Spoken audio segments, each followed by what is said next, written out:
The College of Agricultural and Life Sciences, as well as individual IFAS departments, all offer undergraduate and graduate scholarships. The Nature Coast Biological Station provides scholarships to students to conduct their research. So I actually have a scholarship from the Nature Coast Biological Station and the Florida Sea Grant, which provides me with funding to conduct my research here. The UF IFAS Nature Coast Biological Station provides the ideal location for my research. One of the largest contiguous seagrass beds in the continental United States is located right here.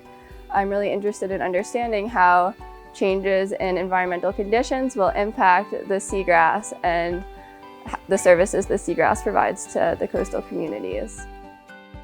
The Nature Coast Biological Station provides research opportunities to a wide range of students. So people interested in fisheries or food and resource economics or coastal ecology and ecosystem modeling all can conduct research here.